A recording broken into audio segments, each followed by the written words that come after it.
Hi friends, എല്ലാവർക്കും one clip S C YouTube ചാനലിലേക്ക് സ്വാഗതം. നമ്മുടെ ഇന്നത്തെ വീഡിയോ എന്ന് പറയുന്നത് റെയിൽവേ റിക്രൂട്ട്മെന്റ് ബോർഡിന്റെ ഏറ്റവും കൂടുതൽ ഉദ്യോഗാർത്ഥികൾ മാറ്റുരയ്ക്കുന്ന എക്സാം ആയിട്ടുള്ള ഗ്രൂപ്പ് ഡിനെ കുറിച്ചാണ്. നമുക്കറിയാം, 10ാം ക്ലാസ് തതുല്യ യോഗ്യതയായിട്ട് നിലവിൽ എന്ത് ചെയ്തിട്ടുണ്ട്, ഈ പറയുന്ന ഏറ്റവും പുതിയ സർക്കുലർ വന്നിട്ടുണ്ട്. അപ്പോൾ അതിൻ്റെ അകത്ത് മിനിസ്ട്രി ഓഫ് റെയിൽവേ പറയുന്നത് 10th pass or ITI or equivalent or national apprenticeship certificate NAC granted by NCVT. Okay, അതായത് 10ാം ക്ലാസ് അടിസ്ഥാന യോഗ്യതയുള്ള ആർക്കും എഴുതാൻ പറ്റുന്ന ഒരു എക്സാം ആണ് റെയിൽവേയുടെ ഗ്രൂപ്പ് ഡി എന്ന് പറയുന്നത്. ഒത്തിരി പേരാണ് ഓരോ വർഷവും ഇതിൻ്റെ അകത്ത് ജോലിക്ക് വേണ്ടി കയറുന്നത്. ഓക്കെ, അപ്പോൾ അത് എന്താണ്, നിലവിലിപ്പോൾ താഴെ നിങ്ങൾ കുറേ പേര് കമൻ്റ് ആയിട്ട് ചെയ്യും, സാറേ എനിക്ക് ഡിഗ്രി ഉണ്ട്, അതേപോലെ എന്താണ് ഞാൻ നിലവിൽ +2 ആണ് സയൻസ് എടുത്തത്, അല്ലെങ്കിൽ +2 കൊമേഴ്സുകാർക്ക് എഴുതാൻ പറ്റുമോ, അല്ലെങ്കിൽ എന്താണ് PG ഉള്ള ആളുകൾക്ക് എഴുതാൻ പറ്റുമോ? അങ്ങനെയൊന്നുമില്ല. 10ാം ക്ലാസ് സർട്ടിഫിക്കറ്റ് പാസ്സായത് നിങ്ങളുടെ കയ്യിലുണ്ടെങ്കിൽ തീർച്ചയായിട്ടും നിങ്ങൾക്ക് അപ്ലൈ ചെയ്യാൻ പറ്റുന്ന ഒരു പോസ്റ്റാണ് റെയിൽവേയുടെ ഗ്രൂപ്പ് ഡി എന്ന് പറയുന്നത്. ഓക്കെ, അപ്പോൾ ഇനി അതിൻ്റെ ബാക്കി കാര്യങ്ങൾ എന്തൊക്കെയാണെന്നുള്ളത് നോക്കാം. അതായത് നിലവിൽ ഇതിൻ്റെ ഇനീഷ്യൽ പേ, അതായത് സാലറി എന്ന് പറയുന്നത് 18,000 മുതൽ 25,000 സംതിങ് ആണ് ഇതിൻ്റെ സാലറി വരുന്നത്. അത് ഓൾറെഡി നമ്മുടെ കയ്യിൽ കിട്ടുന്ന പൈസയാണ്. അതിൻ്റെ കൂടെ എന്താണ് അലവൻസും ബാക്കി എന്താണ് TAD അങ്ങനെയുള്ള കാര്യങ്ങളെല്ലാം കൂടി അതിൻ്റെ അകത്ത് വരും. അപ്പോൾ ഏകദേശം നമുക്കൊരു 25-ന് മുകളിലേക്ക് തന്നെ ബേസിക് പേ സ്റ്റാർട്ടിങ് തന്നെ നമുക്ക് വരുന്നതാണ്. ഓക്കെ, ഇനി ഇതിൻ്റെ നിലവിലത്തെ ഏജ് ലിമിറ്റ് എന്ന് പറയുന്നത് എക്സാം എഴുതാൻ പറ്റുന്ന ഉദ്യോഗാർത്ഥികൾക്ക് 18 to 36 ആണ്. അതേപോലെ തന്നെ ടോട്ടൽ വേക്കൻസീസ് നിലവിൽ അവർ റിപ്പോർട്ട് ചെയ്തേക്കണം, ഇത് അപ്രോക്സിമേറ്റ് ആണ്. അപ്പോൾ അത് 32,000 മാത്രമാണ് പറഞ്ഞിട്ടുള്ളൂ. പക്ഷേ ഇത്രയൊന്നും അല്ല നിലവിൽ വരുന്നത്. ഏകദേശം നമുക്കൊരു 60-65,000-ഓളം ഇതിൻ്റെ ഒരു ഡബിൾ എങ്കിലും തീർച്ചയായിട്ടും എന്ത് ചെയ്യും, വേക്കൻസീസ് ഇതിനകത്ത് റിപ്പോർട്ടാവും. അതേപോലെ തന്നെ എന്താണ് ഇനി ഇതിൻ്റെ എന്തൊക്കെയാണ് ബാക്കിയുള്ള കാര്യങ്ങളെക്കുറിച്ചാണ് നമ്മൾ പറയാനായിട്ട് പോകുന്നത്. അപ്പോൾ ഇത് നമ്മൾ അപ്ലൈ ചെയ്യാനായിട്ട് നിലവിൽ എന്താണ് 500 രൂപയാണ് മെയിൽ കാൻഡിഡേറ്റിന് നമുക്ക് നൽകേണ്ടത്.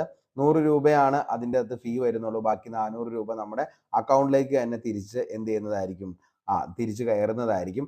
അതേപോലെ തന്നെ എന്താണ് ബാക്കി എന്താണ് നിലവിൽ ഫീമെയിൽ കാൻഡിഡേറ്റ് ആകുമ്പോൾ 250 ആണ് വരുന്നത്. അതേപോലെ തന്നെ എന്താണ് ഈ പറയുന്ന EWS OBC അങ്ങനെയുള്ളവർക്കും 250 വരും. പക്ഷെ അതിൻ്റെ അകത്തും എന്താണ് ഈ പറയുന്ന നിലവിൽ അതിൻ്റെ ബാങ്കിലെ സർവീസ് ചാർജുകളൊക്കെ എടുത്തതിന് ശേഷം തിരിച്ച് നമ്മുടെ അക്കൗണ്ടിലേക്ക് ആ പൈസ കയറുന്നതാണ്. ഓക്കെ, ഇനി നമുക്ക് ഇതിൻ്റെ ബാക്കി കാര്യങ്ങളിലേക്ക് നോക്കാം.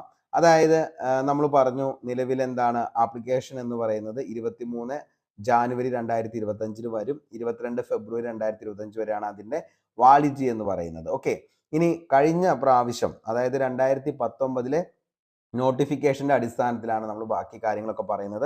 കാരണം ഇതിൻ്റെ നോട്ടിഫിക്കേഷൻ വന്നാൽ മാത്രമാണ് യഥാർത്ഥത്തിൽ എന്തൊക്കെയാണ് ഇതിൻ്റെ അകത്ത് വരുന്ന സിലബസ്, എന്തെങ്കിലും ചേഞ്ചസ് വന്നിട്ടുണ്ടോ എന്നൊക്കെ നമുക്ക് അറിയാനായിട്ട് പറ്റത്തുള്ളൂ. അപ്പോൾ നിലവിൽ ഏകദേശം 17 പോസ്റ്റുകളിലായിരുന്നു കഴിഞ്ഞ പ്രാവശ്യം ഗ്രൂപ്പ് ഡിയുടെ എക്സാം നടന്നത്. ഓക്കെ, 17 പോസ്റ്റുകളായിരുന്നു. 100 മാർക്കിൻ്റെ എക്സാം ആയിരുന്നു. 90 മിനിറ്റ്, അതായത് 1.5 മണിക്കൂറിൽ 5 ഫേസിലായിരുന്നു നിലവിൽ ഈ ഒരു എക്സാം നടന്നത്. ഓക്കെ, അപ്പോൾ 5 ഫേസിലായിരുന്നു എക്സാം നടന്നത്. അത് കമ്പ്യൂട്ടർ ബേസ്ഡ് ടെസ്റ്റ് ആയിരുന്നു, CBT ടെസ്റ്റ് ആണ് അതിൻ്റെ അകത്ത് നടന്നത്.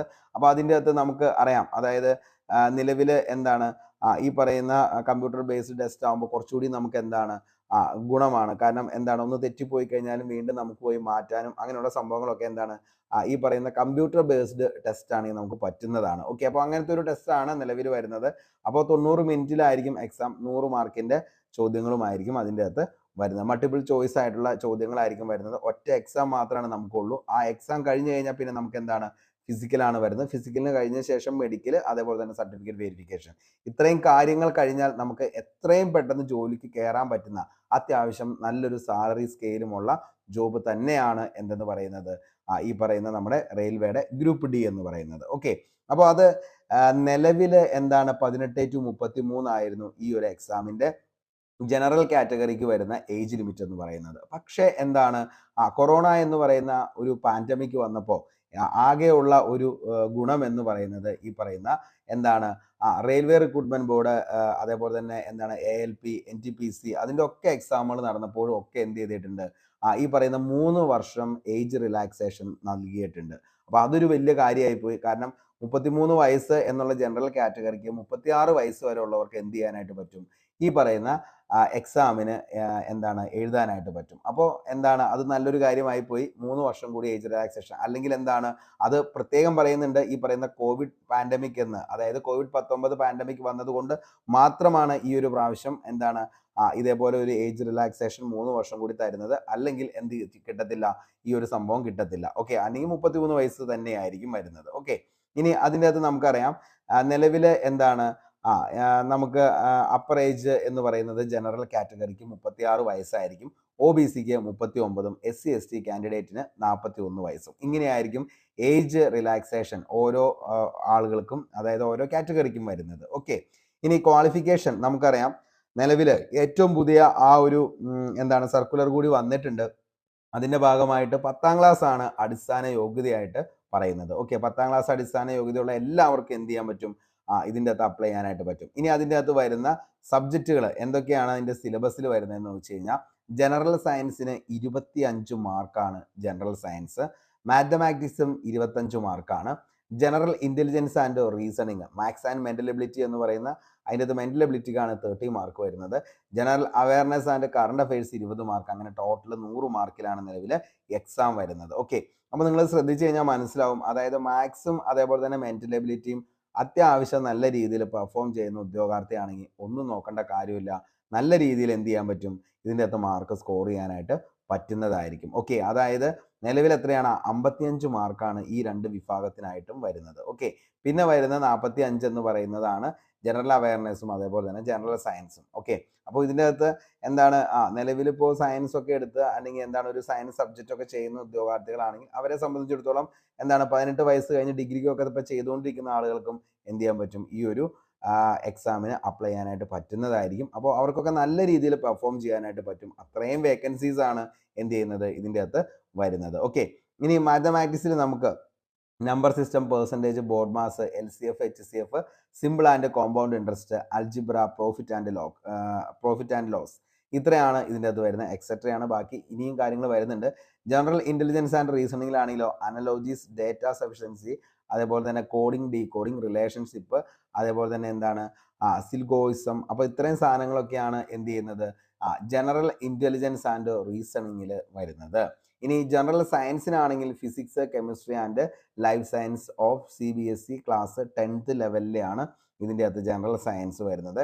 ജനറൽ അവയർനെസ് ആണെങ്കിലോ കറണ്ട് അഫയേഴ്സ് സയൻസ്, അതേപോലെ തന്നെ കറണ്ട് അഫയേഴ്സ് സയൻസ്, അതേപോലെ തന്നെ technology, sports, culture, personality, economics, politics, അങ്ങനെ എല്ലാ കാര്യങ്ങളും എന്ത് ചെയ്യുന്നുണ്ട്, ഇതിൻ്റെ അകത്ത് നിലവിൽ വരുന്നതാണ്. ഓക്കെ, അപ്പോൾ ഗ്രൂപ്പ് ഡിയുടെ സെലക്ഷൻ പ്രോസസ്സ് നമുക്കറിയാം, അതായത് CBT, അതായത് കമ്പ്യൂട്ടർ ബേസ്ഡ് ടെസ്റ്റ് ആണ്, അതിനുശേഷം ഫിസിക്കൽ എഫിഷ്യൻസി ടെസ്റ്റ്, അതിനുശേഷം മെഡിക്കൽ ആൻഡ് ഡോക്യുമെന്റ് വെരിഫിക്കേഷൻ ആണ് പിന്നീട് വരുന്നത്. ഓക്കെ, അപ്പോൾ അതിൻ്റെ അകത്ത് ഫിസിക്കൽ ടെസ്റ്റിൻ്റെ അകത്ത് എന്തൊക്കെ കാര്യങ്ങളാണ് എന്ന് ചോദിച്ചു കഴിഞ്ഞാൽ മറ്റൊന്നുമല്ല, candidate should be able to lift and carry the 35 kilo of weight for a distance of 100 meters in 2 minute without putting down the weight. ഇത് ഒറ്റ പ്രാവശ്യം മാത്രമാണ് എന്ത് ചെയ്യാൻ പറ്റത്തുള്ളൂ, ചെയ്യാനായിട്ട് പറ്റത്തുള്ളൂ. ഓക്കെ, അപ്പോൾ എന്താണ് നിലവിൽ ഈ പറയുന്ന 35 കിലോ ഉള്ളത് എന്താണ് 100 മീറ്റർ ആണ് നമുക്ക് വരുന്നത്. അപ്പോൾ ആ 100 മീറ്റർ നമ്മൾ എന്ത് ചെയ്യണം, കംപ്ലീറ്റ് ചെയ്യണം. 35 കിലോ ഉള്ള വെയിറ്റ് എടുത്തുകൊണ്ട് 100 മീറ്റർ ഓടുക എന്നുള്ളതാണ് ഇതിൻ്റെ അത് ഒറ്റ പ്രാവശ്യം മാത്രമാണ് അത് ചെയ്യാനായിട്ട്. ഫസ്റ്റ് ടൈം തന്നെ അത് നമ്മളത് പാസ്സായിരിക്കണം. പിന്നെ വരുന്നത് candidate should be able to run distance of 1000 meters four minute and 15 second. അതായത് 1 കിലോമീറ്റർ 1000 മീറ്റർ ആണ് പിന്നീട് വരുന്നത്. 1000 മീറ്റർ 15 സെക്കൻഡ്, അതായത് 4 മിനിറ്റും 15 സെക്കൻഡ് കൊണ്ടും എന്ത് ചെയ്യുക, ഈ ഒരു കാര്യവും കംപ്ലീറ്റ് ആക്കുക. ഇതും 1 ചാൻസ് ആണ് നമുക്ക് കിട്ടത്തുള്ളൂ. അപ്പോൾ എന്താണ് ഈ ഒരു എക്സാമിന് വേണ്ടി പ്രിപ്പയർ ചെയ്യുന്ന ആൾക്കാരൊക്കെ ആണെങ്കിൽ ഇപ്പോഴേ മുതൽ എന്ത് ചെയ്യുക, അത്യാവശ്യം ജോഗിങ്ങും പരിപാടികളും സംഭവങ്ങളൊക്കെ സ്റ്റാർട്ട് ചെയ്യുക. അപ്പോൾ ഒരു 1000 മീറ്റർ നമുക്ക് എന്താണ് 4 മിനിറ്റും 15 സെക്കൻഡും എന്ന് പറയുന്നത് അത്ര വലിയ കാര്യമൊന്നുമല്ല എന്താണ് ഈ പറയുന്ന എന്താണ് ബോയ്സിനെ സംബന്ധിച്ചിടത്തോളം. അപ്പോൾ എന്താണ് നിങ്ങൾ അതൊന്ന് ഇപ്പോഴേ മുതലൊന്ന് പ്രാക്ടീസ് ചെയ്യുക.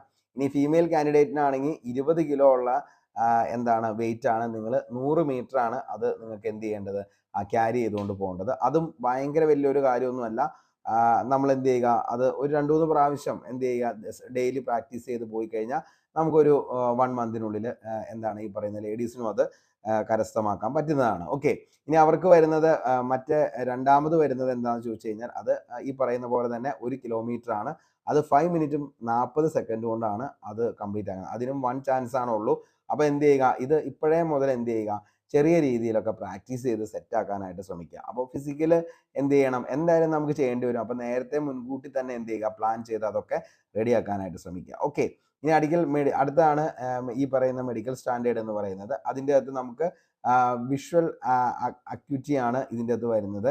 അതിൻ്റെ അകത്ത് വരുന്നത് എന്ന് പറഞ്ഞു കഴിഞ്ഞാൽ A2 A3 B1 B2 C1, അതായത് നമ്മുടെ എന്താണ് നിലവിൽ വിഷൻ ആണ് ഇതിൻ്റെ അകത്ത് പറയുന്നത്. അപ്പോൾ ഇതിൻ്റെ അകത്ത് മെയിൻ ആയിട്ടെന്ന് പറഞ്ഞു കഴിഞ്ഞ് കഴിഞ്ഞാൽ ഒരു പോസ്റ്റ് 17 പോസ്റ്റുകളാണ് നമുക്ക് കഴിഞ്ഞ പ്രാവശ്യത്തെ. ചിലപ്പോൾ ഈ പ്രാവശ്യം ആ പോസ്റ്റുകൾ ചേഞ്ചസ് ഉണ്ടാവാം. അതേപോലെ തന്നെ എന്താണ് പോസ്റ്റിൻ്റെ പേരൊക്കെ മാറാം. അങ്ങനെ എന്തും സംഭവിക്കാം. നോട്ടിഫിക്കേഷൻ വന്നാൽ മാത്രമാണ് നമുക്കത് എന്താണെന്നുള്ളത് കറക്റ്റായിട്ട് പറയാനായിട്ട് പറ്റത്തുള്ളൂ. അതിൻ്റെ അകത്ത് അസിസ്റ്റന്റ് പോയിന്റ്സ്മാൻ എന്ന് പറയുന്ന ഒരു പോസ്റ്റ് ഉണ്ടായിരുന്നു. ആ പോസ്റ്റിനാണ് ഏറ്റവും കൂടുതൽ മെഡിക്കൽ ഇമ്പോർട്ടൻ്റ് ആയിട്ട് വരുന്നത്. അതായത് A2 ആണ് അതിൻ്റെ മെഡിക്കൽ എന്ന് പറഞ്ഞാൽ. അപ്പോൾ നിങ്ങളൊരു കാര്യം മനസ്സിലാക്കണം, ഇവർ നോട്ടിഫിക്കേഷൻ കഴിഞ്ഞ് കഴിയുമ്പോൾ അതിൻ്റെ അകത്ത് ഈ മെഡിക്കൽ സ്റ്റാൻഡേർഡ് നമുക്ക് തന്നിട്ടുണ്ടാവും. ആ മെഡിക്കൽ സ്റ്റാൻഡേർഡിൽ പറയുന്ന കാര്യങ്ങൾ നമ്മൾ ഓക്കെ ആയെങ്കിൽ മാത്രമാണ് അത് അപ്ലൈ ചെയ്യാൻ പാടുള്ളൂ. കാരണം ഇത് അപ്ലൈ ചെയ്ത് കഴിഞ്ഞാലും എന്താണ് നിങ്ങൾക്ക് നിലവിൽ ഈ പറയുന്ന നിങ്ങൾ എന്താണ് എക്സാം പാസ്സായി അതിനുശേഷം എന്താണ് മെഡിക്കലിൻ്റെ സമയത്ത് നിങ്ങൾ എന്ത് ചെയ്യും, ഈ പറയുന്ന സംഭവം ഇല്ലെങ്കിൽ നിങ്ങൾ അതിൻ്റെ അകത്ത് പുറത്താക്കപ്പെടും. അപ്പോൾ ഇതിൻ്റെ അകത്ത് എന്താണ് നിലവിൽ ഈ പറയുന്ന A2 എന്ന് പറയുന്നതാണ് ഏറ്റവും വലിയൊരു സംഭവം എന്ന് പറയുന്നത്. ഇതിൻ്റെ അകത്ത് മാത്രമാണ് എന്ത് വിത്തൗട്ട് ഗ്ലാസ്, കണ്ടോ, അതായത് ഡിസ്റ്റൻസ് വിഷൻ നിയർ വിഷനും വിത്തൗട്ട് ഗ്ലാസ് ആണ് ഇത് പറയുന്നത്. ബാക്കി എല്ലാം എന്താണ് ഇതും A3 വിത്തൗട്ട് ഗ്ലാസ് ആണ് വരുന്നത്. അതേപോലെ തന്നെ ബാക്കി വരുന്ന എന്താണ് ഈ പറയുന്ന ബാക്കിയുള്ള പോസ്റ്റുകളിലൊക്കെ കുറേ എന്താണ് വിത്തൗട്ട് ഗ്ലാസ് വിത്ത് ഗ്ലാസും അതേപോലെ തന്നെ വിത്തൗട്ട് ഗ്ലാസ് എന്ന് വരുന്നുണ്ട്. കണ്ടോ, without glass with out glass ആണ് A2 മാത്രം. ബാക്കിയെല്ലാം വിത്ത്, അതായത് നിലവിൽ എന്ത് ചെയ്യാം, നമുക്ക് ഗ്ലാസ് വെച്ചുകൊണ്ടും, അതായത് ചെറിയ രീതിയിലുള്ള പ്രശ്നം ഉണ്ടെങ്കിലും കുഴപ്പമൊന്നുമില്ല. പക്ഷേ ഈ പറയുന്ന A2 എന്ന് പറയുന്ന മെഡിക്കൽ സ്റ്റാൻഡേർഡിന് എന്താണ് വിത്തൗട്ട് ഗ്ലാസ് ആണ് പറയുന്നത്. ഓക്കെ, അപ്പോൾ ഇത്രയാണ് ഇതിൻ്റെ അകത്ത് നിലവിൽ വരുന്നത്.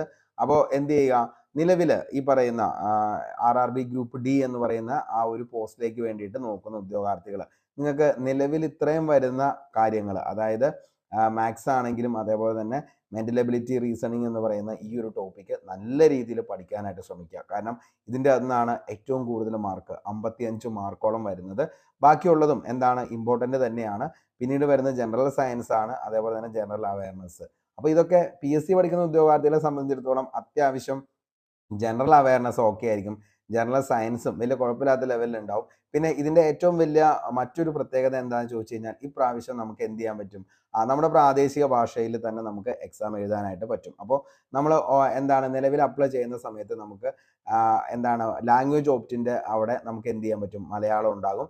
അപ്പോൾ മലയാളം ക്ലിക്ക് ചെയ്ത് കഴിഞ്ഞാൽ അതിൻ്റെ കൂടെ തന്നെ എന്തുണ്ടാവും, ഇംഗ്ലീഷും ഉണ്ടാവുന്നതാണ്. നേരത്തെ അത് ഇംഗ്ലീഷിലും അതേപോലെ തന്നെ ഹിന്ദിയിലും ഒക്കെ മാത്രമായിരുന്നു ഉണ്ടാകുന്നത്.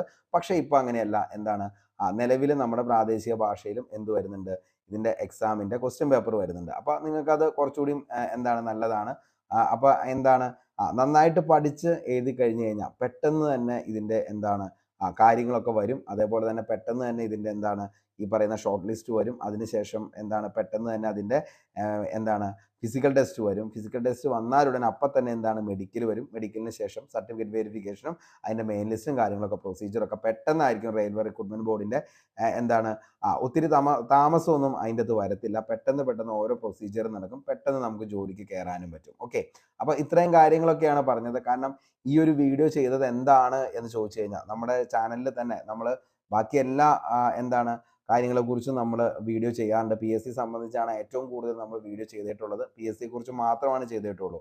പക്ഷേ ഗ്രൂപ്പ് D എന്ന് പറയുന്നത് ഇത്രയും ബൾക്കായിട്ടൊരു വേക്കൻസി വന്നു കഴിയുമ്പോൾ, അതേപോലെ തന്നെ 10ാം ക്ലാസ് യോഗ്യതയിൽ വരുമ്പോൾ, അതേപോലെ തന്നെ ഈ പറയുന്ന 36 വയസ്സ് വരെ ആക്കി മാറ്റിയപ്പോഴും ഒത്തിരി പേർക്ക് അതിൻ്റെ അകത്ത് ചാൻസ് കിട്ടാനായിട്ട് അവസരം എന്തായാലും നിങ്ങൾക്ക് കിട്ടുന്നതായിരിക്കും. അപ്പോൾ എന്ത് ചെയ്യുക, ചില ഉദ്യോഗാർത്ഥികൾക്കൊക്കെ ഏജ് ഓവറായി എന്നൊക്കെ വിചാരിച്ചുകൊണ്ട് ഒത്തിരി സങ്കടപ്പെട്ടിരിക്കുന്ന ആളുകളൊക്കെ ഉണ്ട്. അപ്പോൾ അവർക്കൊക്കെ എന്താണെന്ന് വെച്ച് കഴിഞ്ഞാൽ നിലവിൽ ഈ ഒരു ഏജ് റിലാക്സേഷൻ കൊറോണയുടെ കിട്ടിയത് കൊണ്ട് തന്നെ ചിലപ്പോൾ ഇതേപോലെയൊക്കെ തന്നെ നമ്മുടെ PSCക്കും കൊടുക്കുവായിരുന്നെങ്കിൽ എന്താണ് നിലവിൽ ഈ പറയുന്ന ഒത്തിരി പേർക്ക് ജോലിയുടെ ഈ പ്രാവശ്യം പല പോസ്റ്റുകളും ഏജ് ഓവർ ആവുന്ന ഒത്തിരി ഉദ്യോഗാർത്ഥികളുണ്ട്. അവർക്ക് അയക്കാൻ പറ്റുമോ എന്നുള്ള ഡൗട്ടിലൊക്കെ നിൽക്കുന്ന ആളുകൾ. പക്ഷേ എന്താണ് ഒരു 3 വർഷമൊക്കെയാണ് എന്ത് ചെയ്യുന്നത് ഈ പറയുന്ന റെയിൽവേ റിക്രൂട്ട്മെന്റ് ബോർഡ് നമുക്ക് പാൻഡമിക് കൊറോണ കാരണം തന്നത്. PSCയും അങ്ങനെയൊക്കെ ചെറിയ രീതിയിലൊക്കെ ചെയ്യുകയാണെങ്കിൽ നല്ലതായിരിക്കും. എന്തായാലും ഇതൊക്കെയാണ് ഇതിൻ്റെ അവസ്ഥ എന്ന് പറയുന്നത്. അപ്പോൾ എല്ലാവർക്കും മനസ്സിലായി എന്ന് കരുതുന്നു. എന്തായാലും ബാക്കിയുള്ള കാര്യങ്ങൾ, അതായത് ഇതിൻ്റെ നോട്ടിഫിക്കേഷൻ 23-ാം തീയതി നമ്മുടെ സൈറ്റിൽ വന്നു തുടങ്ങും. അപ്പോൾ അന്ന് മുതൽ നമുക്കിതിൻ്റെ ബാക്കിയുള്ള ഡീറ്റെയിൽസ് പറയാം. അതേപോലെ തന്നെ ഇതിന് വേണ്ടിയിട്ട് ഒരു സ്റ്റഡി പ്ലാൻ നമുക്ക് ക്രിയേറ്റ് ചെയ്യാം. അതേപോലെ എന്താണ് ബാക്കിയുള്ള ആപ്ലിക്കേഷൻ എങ്ങനെയാണ് അയക്കേണ്ടതും, അതേപോലെ തന്നെ ഏതൊക്കെ സോണിലാണ് നിങ്ങൾ വയ്ക്കേണ്ടത്, അങ്ങനെയുള്ള കാര്യങ്ങളെക്കുറിച്ചുള്ള വീഡിയോസ് ഇത് നോട്ടിഫിക്കേഷന് ശേഷം നമുക്ക് സെറ്റ് ചെയ്യാം. അപ്പോൾ എല്ലാവർക്കും നല്ലത് മാത്രം വരട്ടെ എന്ന് ആത്മാർത്ഥമായി സർവേശ്വരനോട് പ്രാർത്ഥിച്ച് ഇന്നത്തെ ഈ വീഡിയോ ഇവിടെ വെച്ച് വൈൻഡപ്പ് ചെയ്യാണ്. എല്ലാവർക്കും ഒരിക്കൽ കൂടി നന്ദി. Signing off, Arun Kombanadan. Thank you.